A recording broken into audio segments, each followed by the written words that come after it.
Bueno, pues seguimos. Buenas tardes a todos los presentes. Es un honor y un privilegio dar inicio a esta conferencia magistral que cerrará nuestro día de manera excelente y abordará un tema de suma importancia y relevancia en el contexto mundial. Nunca más. Los genocidios posteriores, organismos reguladores y actitudes para la prevención.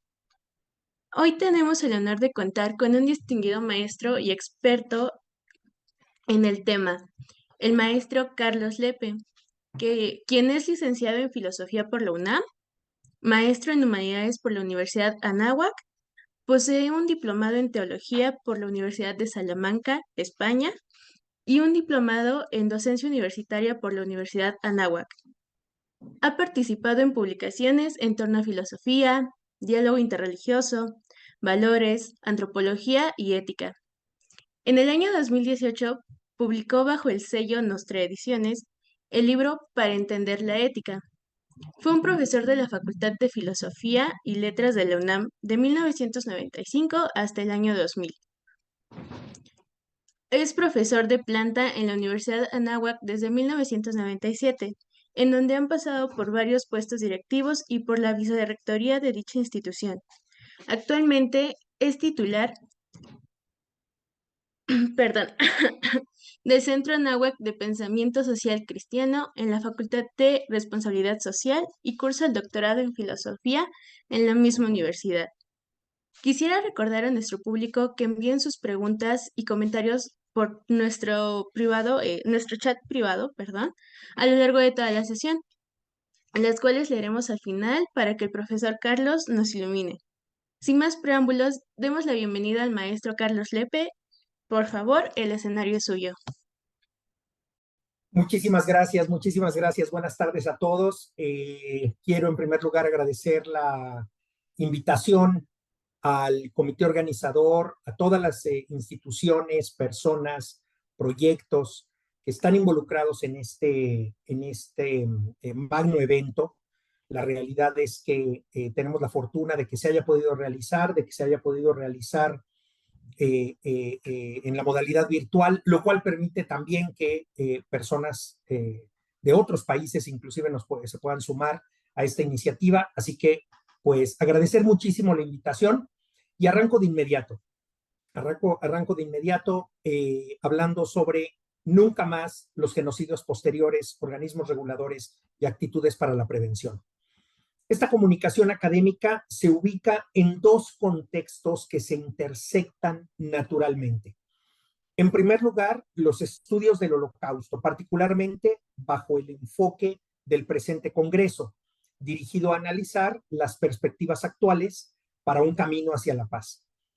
Junto con esta referencia se encuentra la promoción de la cultura de la vida, a diferencia de aquella que llamó San Juan Pablo II, uno de los grandes líderes intelectuales del siglo XX, la cultura de la muerte. Entonces, vamos a hablar de dos cosas. Vamos a hablar un poco de oponernos a esta cultura de la muerte y vamos a hablar también de las perspectivas actuales para un camino hacia la paz desde una consideración, repito, de los genocidios posteriores al Holocausto, de los organismos reguladores internacionales y de ciertas actitudes para la prevención.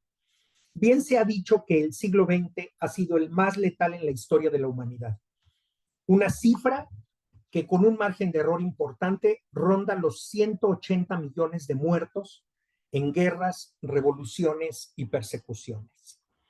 La pregunta que late en el fondo de lo que presentaré a continuación es la siguiente: ¿qué hemos aprendido como humanidad después de Auschwitz? ¿Qué hemos aprendido? Voltemos a ver el mundo el día de hoy. ¿Qué hemos aprendido como humanidad? Realmente toda la violencia, la persecución, la miseria, el desprecio por la vida humana que se suscitó durante la Segunda Guerra Mundial ha representado mayor conciencia y claridad sobre el valor de la vida humana. ¿Tenemos hoy una idea más plena y operativa sobre la dignidad humana o todavía es un concepto inicial, poco conocido y desarrollado? De nuevo, ¿qué hemos aprendido después de Auschwitz? Esta es una pregunta realmente que debe interpelar la conciencia de cada uno de nosotros. Esta comunicación se dividirá en tres partes. La primera, sobre los genocidios posteriores al Holocausto. La segunda, sobre los que he llamado organismos reguladores, y se refiere a las iniciativas internacionales para prevenir y castigar el crimen de genocidio. Y la tercera, en la cual hablaré sobre las actitudes necesarias para la prevención del genocidio. Bueno, entonces vamos a empezar con el primer tema, que se titula Los genocidios posteriores. Hace un momento decíamos, ¿qué hemos aprendido después de Auschwitz? ¿Qué es lo que hemos aprendido después de Auschwitz?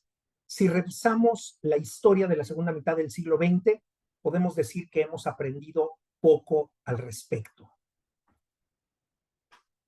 Pensemos en la China de los años 70 bajo el férreo dominio de Mao Zedong.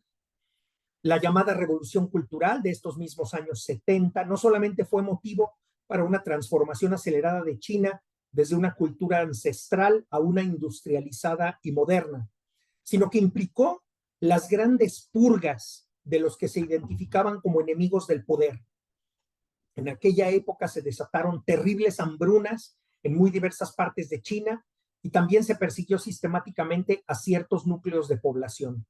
Las fuentes varían enormemente debido principalmente al sigilo del gobierno en torno a estos abusos, pero los expertos hablan de entre 1 y 20 millones de personas que perdieron la vida en la Revolución Cultural China.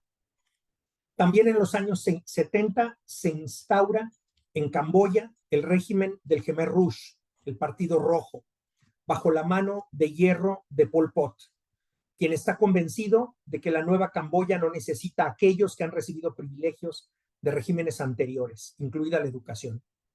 Los tristemente célebres campos de la muerte se convierten en la tumba de alrededor de 2 millones de camboyanos, en lo que constituye uno de los genocidios mejor documentados de la segunda mitad del siglo pasado. En los años 90 del siglo XX se produce otro genocidio más, en esta ocasión en territorio africano, en Ruanda. Los tutsis, siendo una minoría en el país, habían tenido en sus manos el gobierno por muchos años. La mayoría de origen hutu generó un discurso étnico en el cual denunciaban la injusticia de este orden y como consecuencia predicaban el odio a los tutsis. En un periodo de pocos meses, los hutus persiguieron a los tutsis por todo el país. En un periodo de pocos meses, en este lapso de pocos meses murieron alrededor de 800,000 personas decapitadas, mutiladas, ahorcadas, quemadas vivas. Al final de esta orgía de horror, solo quedaban vivos alrededor del 25% de los tutsis de Ruanda, muchos de los cuales conformaron el Ejército de Liberación que detuvo las masacres, y muchos otros finalmente decidieron dejar su país de origen y migrar al extranjero. A pesar de no ser genocidios posteriores al Holocausto, conviene mencionar todavía 2 genocidios de la primera mitad del siglo XX para completar este cuadro de desprecio por la vida humana y de odio selectivo. En primer lugar, recordemos el genocidio armenio, realizado durante e inmediatamente después de la Primera Guerra Mundial por el Imperio Otomano. Los desplazamientos forzados en condiciones infrahumanas, la persecución directa y la pobre disponibilidad de alimentos obligó a muchos armenios a seguir el camino trazado por los otomanos. El resultado final fue de aproximadamente 1 millón de muertos. Vale la pena resaltar un hecho. Al paso de las décadas, el Imperio Otomano se convirtió en la actual Turquía, la cual hereda el rico pasado y tesoro cultural otomano, pero también la responsabilidad sobre estos hechos. Es penoso recordar que Turquía hasta la fecha se rehúsa a reconocer este genocidio. Alguien lo está preguntando en este momento. Es penoso recordar que Turquía hasta la fecha se rehúsa a reconocer este genocidio. Ahí está la respuesta. Y niega su existencia. Los armenios desde entonces han buscado habitar un territorio seguro. Recordemos que en una fecha tan cercana como el año pasado, 2023, Azerbaiyán inició una campaña militar para recuperar el pleno control de la región del Nagorno-Karabaj. El proceso bélico ha costado la vida a muchos armenios, quienes se han visto obligados a migrar hacia el oeste por decenas de miles y probablemente cientos de miles, dejando atrás todo su patrimonio, toda su vida. Más de un experto ha señalado que este es un genocidio en proceso sobre el cual el mundo guarda silencio culpablemente. La realidad es que los armenios están huyendo del Nagorno-Karabaj por apenas unos pequeños corredores llamados humanitarios, pero donde se están produciendo también actos de violencia que en unos años más seguramente tardaremos años en documentar y en hacer públicos. Finalmente, hablemos del Holodomor. Esta palabra ucraniana de origen nos recuerda la política brutal de Stalin en contra precisamente del pueblo ucraniano, especialmente debido a sus tendencias nacionalistas luego de su incorporación a la Unión de Repúblicas Socialistas Soviéticas. La decisión de Stalin fue brutal: extraer los alimentos de Ucrania para generar una hambruna generalizada. El resultado fue la muerte de unos 10 millones de ucranianos, habiendo cifras más altas y más bajas, según el investigador en cuestión. Lo mismo dicen por ahí, Stalin siempre lo negó, pues sí, evidentemente. Este simple repaso histórico nos dice que la tentación del genocidio es una especie de constante, especialmente en el último siglo y en el comienzo de este nuevo milenio.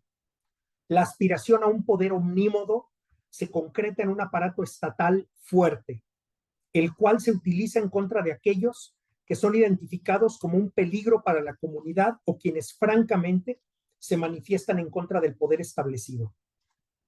Al lado de los gulag de la ex Unión Soviética se encuentran los campos de concentración y de exterminio del Holocausto, junto con los campos de la muerte de Camboya y los campos de concentración actuales de Corea del Norte, de los cuales, por cierto, oímos hablar muy poco seguramente, ¿no? Saben ustedes que terminada la guerra de Corea, una de las penas que se impuso a aquellas familias que cayeron en manos del régimen comunista de Corea del Norte fue que iban a estar encerrados en campos de concentración durante 3 generaciones. La tercera generación está ahora precisamente viviendo en esos campos y se preguntan si la siguiente generación, habiendo purgado la pena impuesta por el todopoderoso Estado de Corea del Norte, de la familia Kim, una familia terriblemente corrupta, les va a permitir la libertad. Imagínense, 3 generaciones, el abuelo, el hijo y el nieto. Los campos de concentración actuales de Corea del Norte, donde miles de personas, por motivos jurídicamente justificados o no, languidecen por deseo de la familia reinante de aquel surrealista y empobrecido país.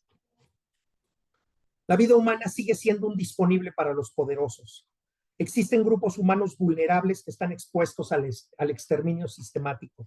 ¿Qué vamos a hacer al respecto? ¿Qué hemos aprendido de Auschwitz? ¿Cuál es nuestra respuesta como humanidad y como personas? De alguna manera, esto es lo que veremos en las próximas 2 secciones de esta comunicación. Y pasamos a la segunda sección, que se titula Organismos Reguladores. Sin ir demasiado lejos, porque nos llevaría demasiado tiempo, comparto con ustedes esta pregunta. ¿Cuál es la principal organización mundial que está facultada para conocer y perseguir el delito de genocidio? Pues se trata de la Corte Penal Internacional, la International Criminal Court, con sede en La Haya, Países Bajos. Su origen se remonta a fines del siglo XX, aunque perfectamente podemos, digamos, seguir su genealogía hasta fines de la Segunda Guerra Mundial. Pero bueno, su origen formalmente se remonta a fines del siglo XX y los primeros años del siglo XXI, y surge precisamente de un documento jurídico que le da origen y fundamento. Se trata del Estatuto de Roma. Se trata del Estatuto de Roma. Al contemplar la historia del siglo XX, las naciones que dan origen a la Corte Penal Internacional comparten sus motivos más profundos, los cuales se encuentran expresados en los considerandos de dicho estatuto, del Estatuto de Roma. Entre ellos quisiera destacar particularmente los siguientes considerandos, fíjense muy bien. En primer lugar, señalan que, cito, teniendo presente que en este siglo millones de niños, mujeres y hombres han sido víctimas de atrocidades que desafían la imaginación y conmueven profundamente la conciencia de la humanidad, termina la cita. O sea, el primer considerando nos dice que debemos tener presente que millones de niños, mujeres y hombres han sido víctimas de atrocidades inimaginables para la mayor parte de nosotros. Por eso es necesario un organismo internacional que persiga y proteja contra el crimen de genocidio. Continúo. Vale la pena señalar que en el estudio sobre los genocidios, paradójicamente, la deshumanización de las víctimas es muy sencilla. Se les reduce a cifras, números, estadísticas, fríos cálculos que olvidan la tragedia. Miren, quienes estudiamos los genocidios, quienes somos expertos en la Shoah, corremos un grave riesgo, y es quedarnos en el número y olvidar la humanidad de cada uno de aquellos que debió pasar por este terrible camino. Se les reduce a cifras, números, estadísticas, fríos cálculos que olvidan la tragedia, las fosas comunes, los hornos crematorios, los huesos humanos sin sepultar, que como en Ruanda, todavía hoy se pueden encontrar en muchos sitios. Hoy día, si ustedes van a Ruanda y se van a regiones remotas, todavía pueden ver blanquear los huesos que están allá a la intemperie, porque ha sido imposible. Fueron tantos cientos de miles de muertos en un país relativamente pequeño que todavía esos huesos están a la vista. Considerando, al contrario, devuelve su peso específico a las víctimas, devuelve su peso específico a los niños, en primer lugar, trágicamente, a las mujeres, que son en general también población vulnerable por definición en gran parte del mundo, y hombres, dice el considerando, todos ellos víctimas de atrocidades que desafían la imaginación.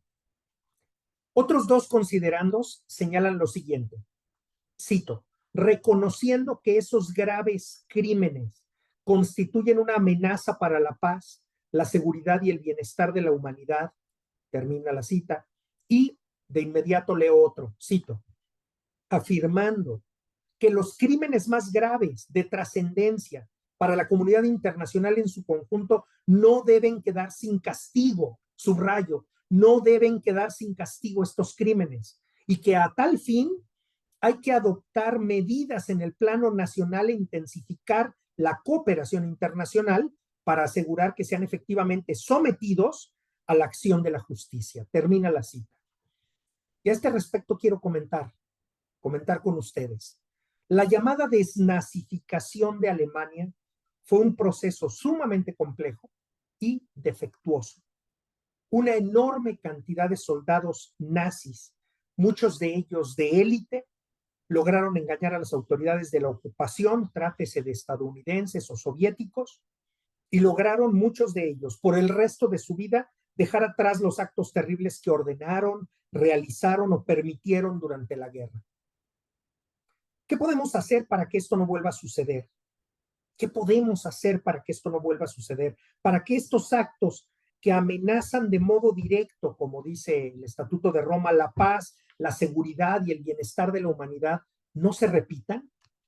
Ciertamente no se puede perseguir todos los actos violentos y los crímenes de Estado en todas partes del mundo. Pues imagínense nada más qué clase de poder se necesitaría para ello, ¿no? Por eso se aclara que, cito de nuevo, los crímenes más graves de trascendencia para la comunidad internacional en su conjunto no deben quedar sin castigo y asegurar que sean efectivamente sometidos a la acción de la justicia. Termina la cita.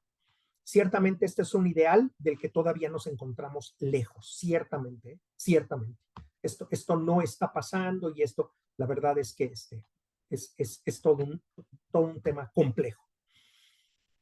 Es un ideal del que todavía nos encontramos lejos, pero es necesario volver a él una y otra vez, renovar el compromiso, los modos y revisar los mejores medios con el fin de lograr un entorno internacional seguro y en el cual los crímenes de lesa humanidad reciban la debida atención y el castigo justo.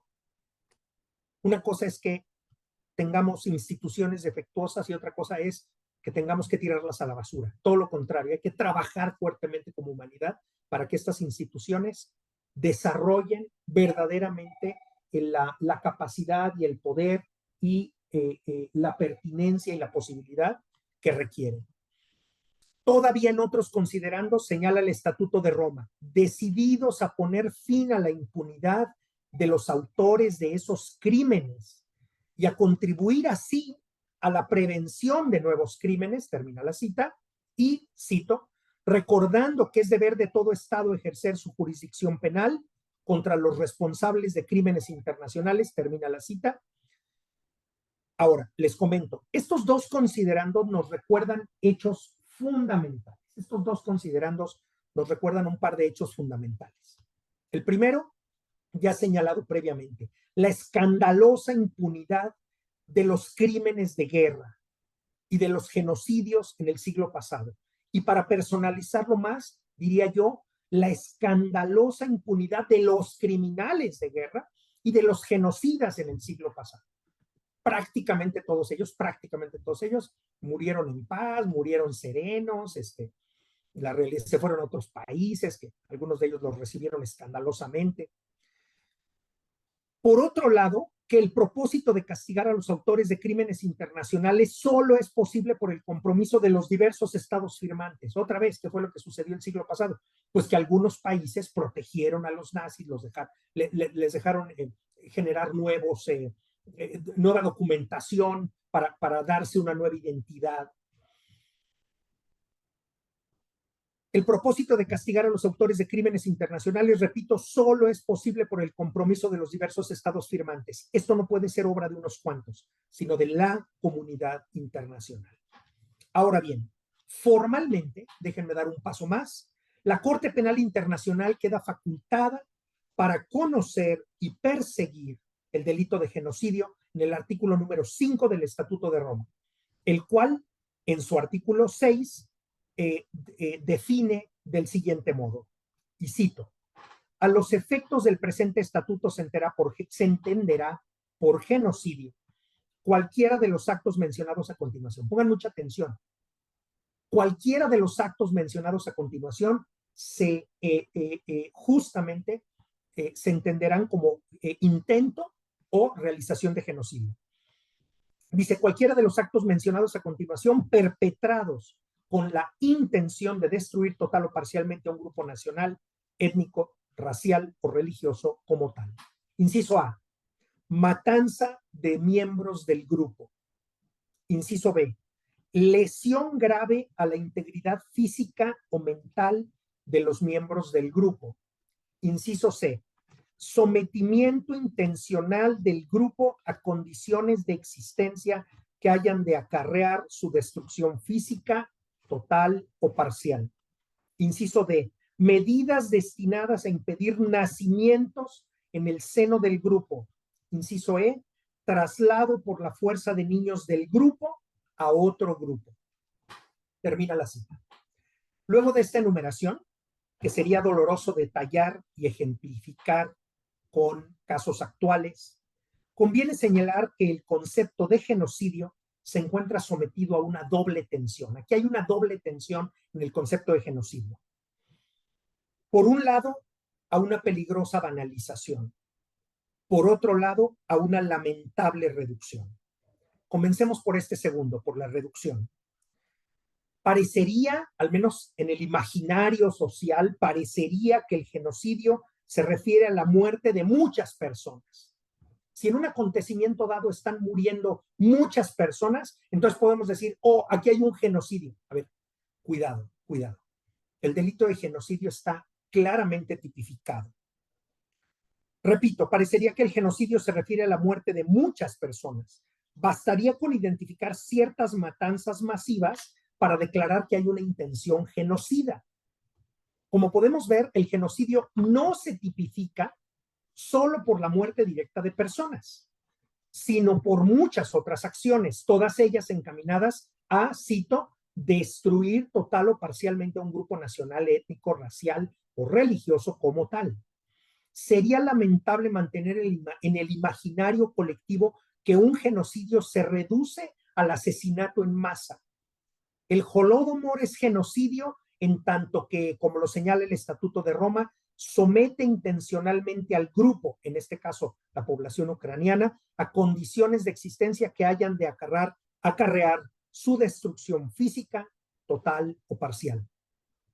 Como lo señala el previo inciso C, no menos importante es, por ejemplo, el traslado por la fuerza de niños del grupo a otro grupo, como señala el inciso E. El secuestro de la infancia es un camino seguro hacia la desaparición de un grupo humano. Ahora bien, hemos subrayado hasta este momento que no puede reducirse el genocidio al asesinato en masa. Del mismo modo, hemos señalado que este concepto puede ser sometido a una penosa banalización. Y entonces pasemos a lo segundo, de la reducción a la banalización. Sin entrar en ejemplos concretos, ciertos grupos usan y abusan del término para referirse precisamente a numerosos asesinatos que se presentan en torno a un grupo de personas específico. Es preocupante que en estos contextos se hable de genocidio. Siempre la muerte de personas es una tragedia mayúscula y debemos hacer lo posible, todo lo posible, en los más diversos niveles de la sociedad y el gobierno para acabar con el flagelo de la inseguridad, de la violencia, del poder del crimen organizado y de la colusión entre el Estado y las actividades ilícitas. Pero no es correcto convertir el término genocidio en un arma arrojadiza para cualquier clase de violencia y de lamentable pérdidas de vidas humanas. En este sentido, estamos profundamente necesitados de una formación seria en el tema del genocidio, de los crímenes de lesa humanidad, de los crímenes de guerra y el crimen de agresión. Una adecuada comprensión de cada uno de estos nos permitirá juzgar con mayor precisión las situaciones del pasado y todavía con mayor relevancia las actuales. ¿Cuántas veces no nos preguntamos por qué no hubo más justos entre las naciones? ¿Por qué no hubo más personas que se opusieran al fascismo y a la ideología antihumana del nazismo? ¿Cómo hemos podido llegar a los campos de concentración y, como hemos dicho, no solo en el contexto del Holocausto, lamentablemente, a los campos de exterminio, a las prisiones políticas y a los campos de trabajo forzado? Cualquier persona que se convence de no formar parte de estos sistemas antihumanos, asesinos, violentos, se convierte en fermento de la humanidad que necesitamos para construir un mundo más justo y a la altura de la dignidad de cada uno de nosotros. Y este es el tema que trataremos en la tercera parte de esta comunicación. Y entonces entremos a la tercera y última parte de esta charla, de estas ideas que quiero compartir con ustedes para hablar sobre actitudes para la prevención. La gran pregunta para resolver los problemas es el cómo. Podemos teorizar, abrir líneas de investigación, hacer exhaustivos recuentos históricos, sin embargo, queda abierta la pregunta, ¿cómo? ¿Cómo hacemos para que estas tragedias tan enormes y profundas no se repitan nunca más? ¿Cómo podemos hacer eso? Antes de entrar en el cómo, quisiera dedicar un momento al nunca más. En lo que fue el campo de exterminio de Treblinka, volado por los nazis para borrar el rastro de sus espantosos crímenes. Existe un monumento compuesto de piedras, miles de ellas, muchas con nombres de lugares desde los cuales se trasladaron víctimas a este sitio de tortura y muerte. Hoy día, el monumento más grande, que está roto por la mitad en un signo de dolor, este monumento más grande tiene en varios idiomas la frase nunca otra vez. Nunca otra vez. Y resulta un tanto desesperanzador confirmar, como lo hemos hecho hasta este punto, que ese nunca otra vez, ese nunca más vuelve una y otra vez como fantasma de la historia a lo largo y ancho de nuestro mundo. Pero no podemos cejar en el propósito de que esto no vuelva a suceder. Tenemos que insistir en ello. Nunca otra vez y nunca más son ideales reguladores que debemos proponernos cada día y estar alerta ante los riesgos que puedan existir en el momento actual. Dicho esto, ¿cómo es posible prevenir el genocidio? Comenzaré por el ámbito personal para luego elevarnos al comunitario, el nacional y finalmente el internacional de una manera muy sencilla y breve. Desde el ámbito personal hay mucho que hacer. Es necesaria una renovación ética profunda y una formación sólida de la conciencia moral de las personas. Tenemos que volver a aprender que hay actos intrínsecamente inaceptables. Pero vivimos en una sociedad relativista, ¿verdad? Pues es que lo que es malo para ti no es malo para mí. Pues fíjate que, a ver, no, eso nos lleva camino al totalitarismo y al genocidio. Hay actos intrínsecamente inaceptables, la glorificación de la violencia, del poder desmedido, la ausencia de empatía, solidaridad y colaboración, el desprecio por los débiles, por los ignorantes, por los incapaces, por aquellos que tienen sus capacidades disminuidas, sea de manera temporal o permanente. La enumeración no puede ser exhaustiva, pero apunta a lo esencial. Necesitamos formar personas capaces de indignarse ante la injusticia y la vulnerabilidad de los demás. A la vez, capaces de comprometerse en la protección de los débiles, en el combate a la injusticia y en la convicción de nunca colaborar en actos que desdigan el valor de cada persona humana en su infinita dignidad. Si no podemos tener jóvenes que se opongan al bullying en sus escuelas, ¿cuándo se van a oponer a un gobierno totalitario? ¿No? No se pueden ni enfrentar al bully cobarde que hace uso de su fuerza y tal. Hasta ahí lo dejo.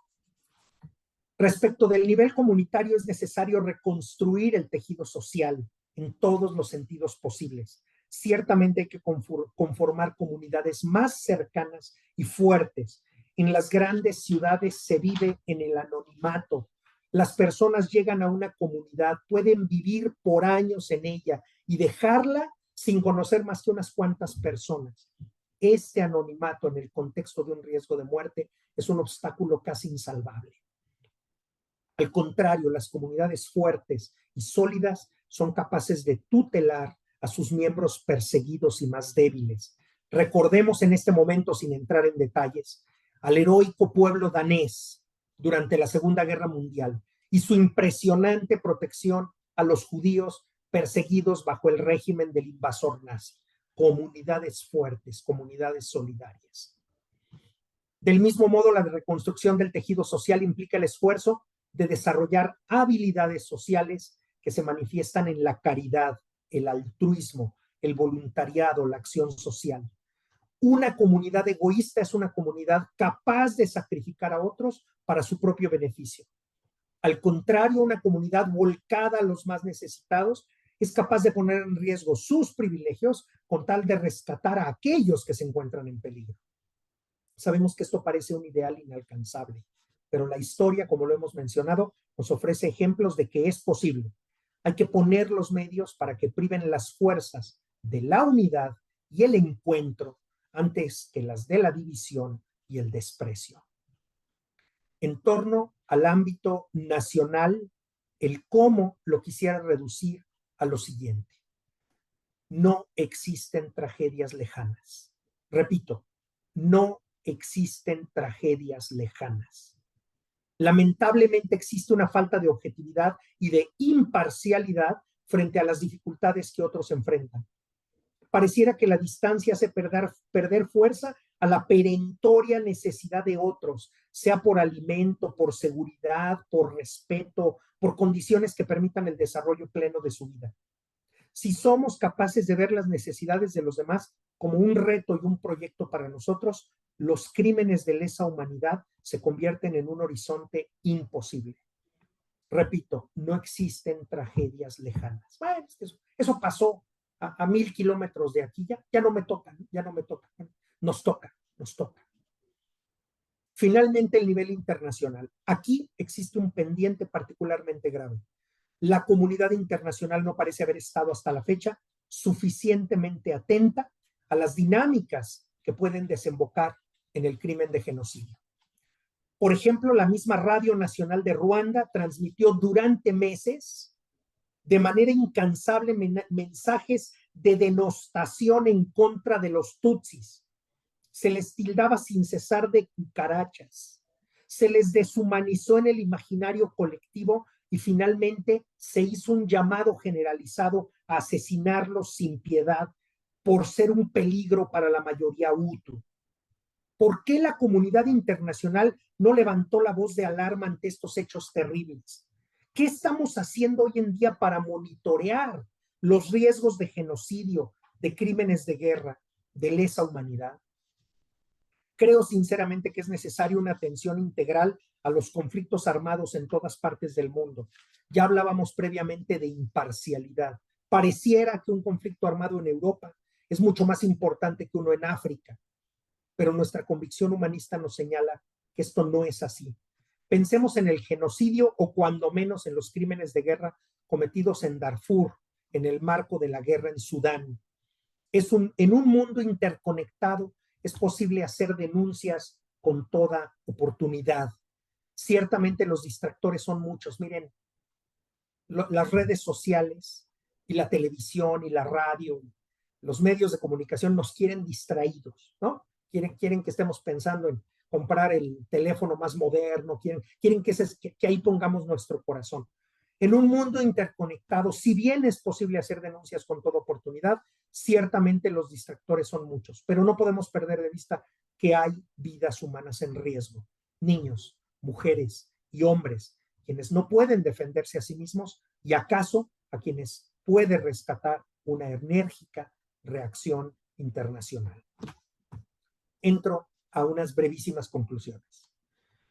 Las oscuras fuerzas que preparan un genocidio están vivas y actuantes en algunos lugares de nuestro mundo. Y si no se tratara de un genocidio, bien podemos hablar de crímenes de guerra o de lesa humanidad, como hemos señalado previamente. Nos costaría trabajo hablar de otros conflictos armados en el mundo, además de la invasión a Ucrania y, por ejemplo, el actual conflicto entre el Estado de Israel y Hamás en Gaza. Pero no olvidemos que existen otros conflictos no menos relevantes y con mayor o menor potencial para desarrollar el riesgo de genocidio o de crímenes de guerra. Pensemos la situación en Siria, en Azerbaiyán, en Yemen, en Sudán, en Somalia, en Nigeria, en Burkina Faso, entre otros.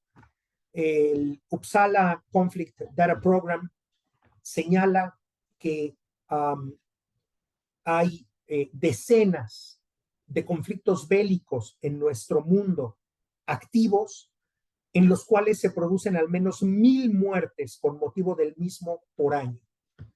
Es una base de datos especializada en conflictos y así define un conflicto en proceso, aquel en el que se producen al menos 1,000 muertes al año.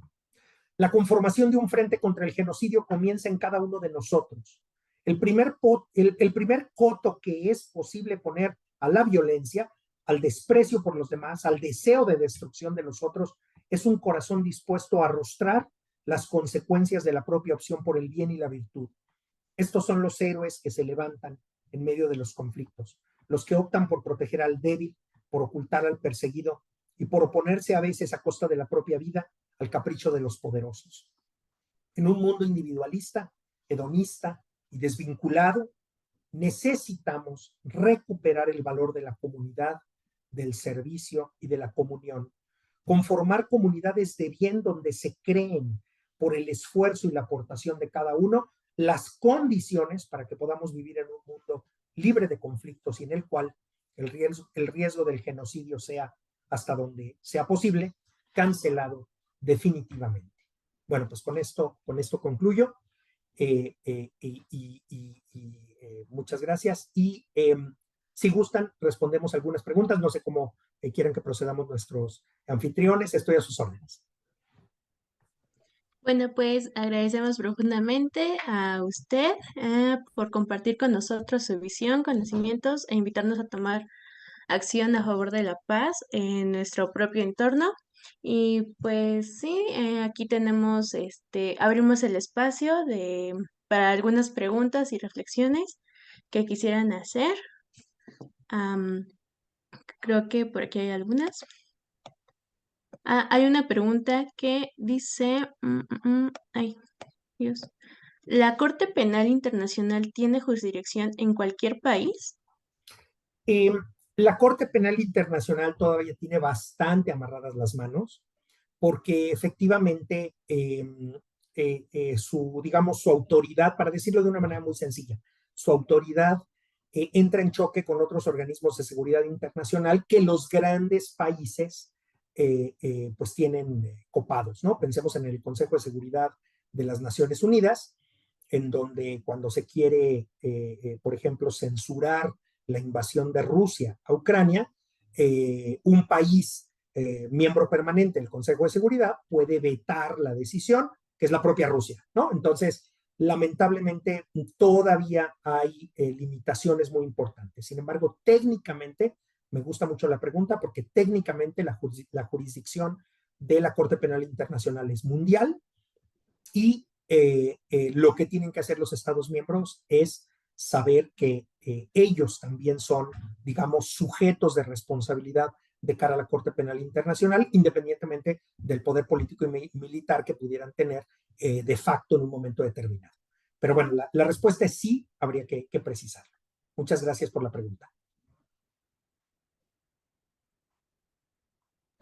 Ok, tenemos igual un comentario en donde, bueno, retoman un punto. Dice, lo mismo decía el otro día, pero desgraciadamente muy pocos hablan de los uigurus De los uigures, en, sí, los uigures. sí, en Turquistán y el Tíbet, ambas partes de China, ambas partes de China, los Rohingya y Los las Rohingya, sí, sí, Rohingya no te y las preocupes. Karen en Myanmar, antes Birmania, las minorías en Sudán del Sur, los kurdos en la región que ellos mismos denominan Kurdistán, los Correcto. yazidis y algunas minorías beduinas, Beduina, sí, beduinas, también en varios países de Medio Oriente e incluso minorías indígenas en Estados Unidos, Canadá, Australia y Nueva Zelanda, así como de minorías mayas y de otras minorías indígenas en Guatemala y otros países de Latinoamérica, entre muchos casos. Queda mucho trabajo por hacer aún, pero no podemos quedarnos de brazos cruzados. totalmente de acuerdo. Una alumna mía que hizo un intercambio virtual con México, ella estaba en China, yo di una clase sobre religiones, entre otros temas que me interesan mucho. Bueno, trabajamos este tema de las religiones y para concluir el trabajo hizo una entrega final sumamente valiente porque ella estaba en China. El gobierno chino es tremendo, ¿no? Con todas las redes y con la vida privada de las personas. Y esta alumna me hizo un estudio sobre los campos de persecución y reeducación de los uigures en China, en el oriente, ¿qué es? En el occidente de China, efectivamente. Y la verdad es que me encantó el trabajo que hizo y después hablé con ella y le dije, oye, ¿y no te da miedo que hacer un trabajo así te produzca inseguridad? Me dijo, mire, puede pasar, pero tengo que decirlo. O sea, mi gobierno está persiguiendo personas por su identidad étnica y religiosa. Son musulmanes en su mayor parte los uigures.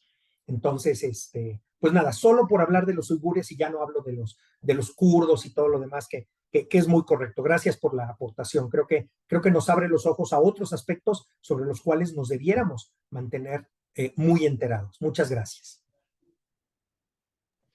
Ok, también, bueno, hay otro comentario que dice, bueno, es la importancia de conservar la educación en la que no se disminuye la dignidad de la persona por el hecho de ser persona. Sí, totalmente. Hemos perdido de vista la dignidad de la persona y hemos creído que las personas humanas somos una especie de disponibles, ¿no? Y que nuestra propia vida está disponible y que no, tenemos que recuperar la noción real, central sobre dignidad de la persona, que en buena parte es la que afirma la Declaración Universal de Derechos Humanos de 1948. Entonces no quiero dejar de señalar. Oigan, me voy a regresar a un comentario. No quiero entrar en discusiones, ni mucho menos. Pero pues ya que lo escribieron, lo retomo. Alguien puso por aquí, ¿qué problema el pensar que el Vaticano tuvo que ver con la documentación dada a los nazis al final de la guerra? Eh, yo se los digo como académico, se los digo como experto en el tema y como una persona que ha esperado a estas alturas por décadas a la liberación o sea, al hecho de que se hicieran públicos los archivos vaticanos de la Segunda Guerra Mundial. Seamos muy cuidadosos, eso es lo único que les quiero decir. Seamos extremadamente cuidadosos en nuestras afirmaciones porque el prejuicio pone en riesgo la vida de las personas, también el prejuicio contra la Iglesia Católica, también. Si hay un grupo expuesto hoy día a violencia en muchas partes del mundo, son los católicos. No en los países donde los católicos somos mayoría, no necesariamente, pero sí los países donde los católicos son minoría y además, si les colgamos el milagrito de que fueron aliados de los nazis y de que fue, a ver, espérame, pues escribe la tesis doctoral que nadie ha escrito hasta hoy porque estás diciendo una cosa muy importante, ¿no? Bueno, lo único que les quiero decir es que el Papa Francisco aceptó hacer públicos los archivos de la segunda parte de la Segunda Guerra Mundial, se habían abierto creo que hasta 1940, permitió la apertura hasta el fin de la Segunda Guerra Mundial de todos los archivos de la gestión, particularmente de Pío XII. Y sin entrar en detalles, les voy a recomendar mucho unos programas televisivos que se han producido con los resultados de estudios de sus archivos. Los pueden encontrar. Y ya sé que History Channel no es muy serio, pero este programa es bastante serio. Consiguieron a muy buenos expertos y gente que sí se ha metido en los archivos. Yo no he podido ir. Hace años que no voy a Roma y no he podido ir a los archivos. Si fuera, me encantaría ir a darles una ojeada. Se llama El Papa y el Diablo, si no me equivoco. Se llama El Papa y el Diablo. Y es sumamente interesante porque muestra toda la actividad diplomática underground que realizó el Papa Pío XII tratando de salvar vidas, teniendo suficiente evidencia de que había vidas en riesgo, sobre todo de personas perseguidas y particularmente de judíos en Roma, y de las acciones que ordenó, y ya no voy a decir nada más, ¿no? Porque yo sé que el villano favorito del Holocausto para muchos ha sido Pío XII.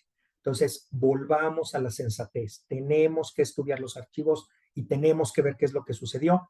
Y esta afirmación que he leído aquí, simplemente decir, tenemos que revisar cuáles son nuestras fuentes, porque en realidad no tenemos suficientemente estudiado ese periodo de la historia, porque además es tan reciente que todas las personas que vivieron entonces no han muerto y por una mínima decencia no se pueden hacer públicos todos los archivos. Entonces, solamente ser cuidadosos a ese respecto, ¿no? Listo. ¿Alguna otra pregunta por allí? Creo que aquí hay una que es muy interesante. Dice, maestro Lepe, ¿cómo debemos incluir en los distintos niveles educativos estos temas frente a ciertas currículas muy cerradas de nuestras autoridades educativas? Qué bonita pregunta. Gracias por preguntar esto. Acuérdense ustedes que las palabras convencen, pero el ejemplo arrastra, ¿no? Déjenme decirlo de una manera particular. Déjenme decirlo de una manera particular. Había un amigo, les voy a contar una pequeña anécdota. Había un amigo frente al cual nadie decía groserías hace muchos años. Pero de repente cuando él se iba, los demás empezaban a decir groserías. Y a mí me pareció un fenómeno fascinante, porque esta persona imponía respeto. Si bien puede valer la pena llevar estos temas formalmente como conferencias, como un congreso, invitar a un experto, o sea, esas serían mis sugerencias, ¿no? Hagan un congreso, hagan un evento, inviten, organicen un sábado con sus alumnos una jornada sobre genocidio, holocausto, ¿no? Eso puede valer mucho la pena.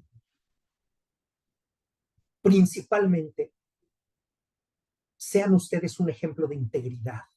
No usen apodos con sus alumnos, trátenlos con todo amor, con todo cuidado, cuiden a los alumnos más vulnerables. Y eso va a mostrar, nunca jamás permite. Alguna vez entré a un salón, les digo a mis alumnos, hola, buenas tardes, ¿cuál es su nombre? Y me dice, mi nombre es tal. Y me dice otro muchacho, dígale suciedad, profesor. Su apodo era suciedad. Oigan eso, ¿no? Digo, son creativos, la verdad son creativos y se avientan unas puntadas, pero uno no puede prestarse a decirle suciedad a un alumno. Entonces, no, oiga, no, le vamos a decir por su nombre, basta, a ver, es que por ahí empiezan los problemas, ¿no? Hay mucho que hacer y no solo es hablar del tema, sino también a través de un ejemplo y tal. Me gustaría comentar. Gracias. Ok, también abajo. Ah, ah, ah. Los países como Brasil, Bolivia, Argentina tenían la obligación de extraditar a sus criminales de guerra nazis porque, ¿por qué es siempre un problema la extradición? Muy buena pregunta, muy buena pregunta. La realidad es que estos países eran simpatizantes de las ultraderechas europeas. Cuando termina la guerra, ellos saben a dónde se tienen que ir, saben que tienen que mantener un perfil bajo, saben que tienen que cambiar su identidad. Y en realidad estos países nunca se preocupan, ni mucho menos se ocupan por perseguir a los criminales que están en su territorio, ¿no? Todo lo contrario, dicen, híjole, pues ahora sí que perdimos la guerra, ¿no? Perdimos la guerra y pues déjalos que se vengan para acá y tal. A ver, es una historia muy triste, es una historia de regímenes simpatizantes con otros regímenes, pues esto, violentos y genocidas.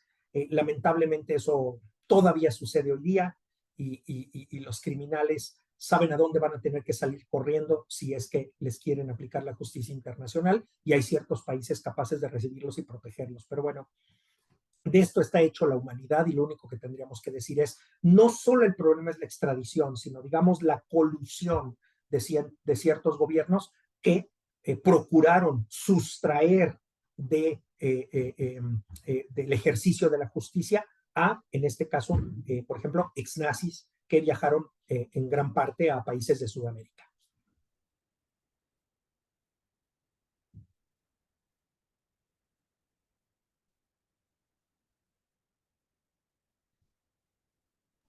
Permítame, creo que por aquí hay otra pregunta. Ah, ah, ah. Bueno, un comentario dice, asimismo, cabe subrayar que el conocimiento y la cultura deben también ir acompañados de empatía y otros valores. Por ello, les recomiendo a todos buscar sobre la teoría de Bonhoeffer. Ha de ser Bonhoeffer, es que no, sí, Bonhoeffer. Bueno, Bonhoeffer, un hombre que fue asesinado por los nazis, ¿no? Entonces, la realidad es que, eh, eh, digo, simplemente comentar eso, ¿no? Sí, dice, deben acompañar por empatía y otros valores. Sí, sin duda, y necesitamos un concepto fuerte de humanidad. En un mundo relativista estamos convirtiendo todo en opinable, también nuestra humanidad. Y por tanto la humanidad de los otros puede ser completamente relativizada. Lo que les quiero decir es que necesitamos un concepto fuerte de humanidad que permita devolver su dignidad a todos los seres humanos de todo el mundo y ser sujetos de derechos y ser sujetos de protección. Eso digo, Bonhoeffer lo habría defendido fuertemente. Este, digo, no, ustedes me dicen, miren, por ahí pusieron ya, archivos secretos del Vaticano, el Papa y el Diablo. Gracias, Mónica Müller, gracias, Moni, por ponernos la referencia. Exactamente, ese es el programa que les decía. De verdad, entrevistan a gente que se metió de inmediato a revisar esos archivos. Es muy interesante. Y les repito, a ver, todo prejuicio nos puede poner en riesgo, todo prejuicio. Entonces, tenemos conocimiento de lo que pasó en la segunda parte de la Segunda Guerra Mundial. Bueno, segunda parte quiere decir del año 42 al 45. En el caso de la Iglesia Católica, hasta la fecha no lo teníamos, no lo teníamos. Y algunas personas esmerándose en vender libros, pues se pusieron a escribir cosas como el Papa de Hitler y estas cosas, ¿no? Bueno, a ver, escriban lo que quieran, pero no tienen pruebas, no tienen justamente la seriedad histórica requerida, ¿sí? La seriedad documental requerida. Es todo lo que quisiera decir. Y por otro lado, digo, no menos importante es, por ejemplo, la leyenda negra conformada en torno al Papa Benedicto XVI. No quiero dejar de mencionarlo, ¿no? El Papa Benedicto XVI, como todos los jóvenes de su época, recibieron automáticamente su cartilla como miembros de las juventudes hitlerianas. Eso no quiere decir en absoluto, que él fuera simpatizante del nazismo, ¿sí? Eso está suficientemente estudiado y documentado y me parece penoso que en algunos contextos esta leyenda negra se siga repitiendo cuando el estudio histórico nos muestra que simplemente él era un jovencito al cual se le sumó, como todos los jóvenes de su época. Es un poco así como, iba a dar un ejemplo de nuestro país, pero mejor me callo mi boca ya.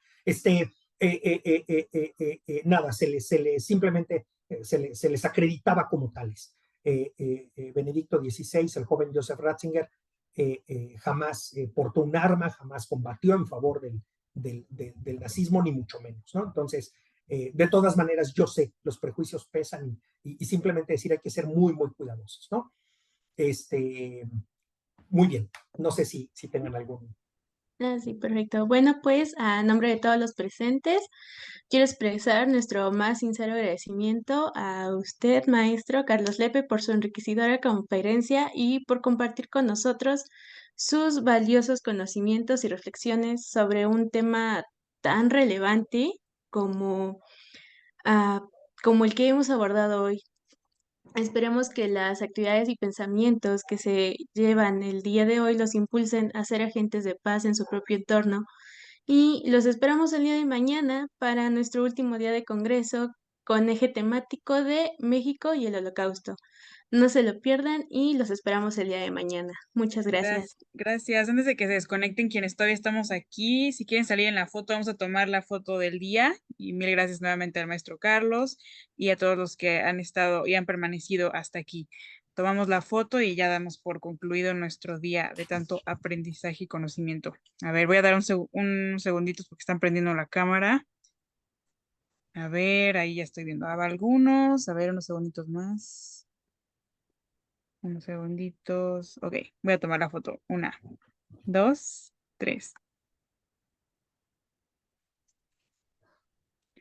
Ok, listo. Oh, mil gracias por acompañarnos, bueno, todos estos días, en todo el día y nos vemos mañana con este tema tan interesante como mencionó Itzel, con México y el Holocausto, que también es algo que a veces no conocemos mucho y les esperamos. Hasta luego, buen día. Bye. Eres lo máximo. Todo mi cariño, Orly, cuídate mucho, También todo lo para mejor, ti, de verdad, lo máximo. Como Como siempre, un puse placer. ahí, la manzana no cae lejos del árbol. Son Mm. maravillosos ustedes dos. Muchas gracias, Orly, a todos, tantos amigos, tantas buenas personas, tantos amigos nuevos además. Por ahí veo a Isaac, mi queridísima Orly, tantos de ustedes, de verdad, todo mi cariño, a cada uno de ustedes. Dios les bendiga. Hasta pronto. Gusto que nos acompañe el licenciado Simón Vargas también. Gusto saludarlo por ahí a todos. Sam, felicidades. Nuevo día con mucho éxito.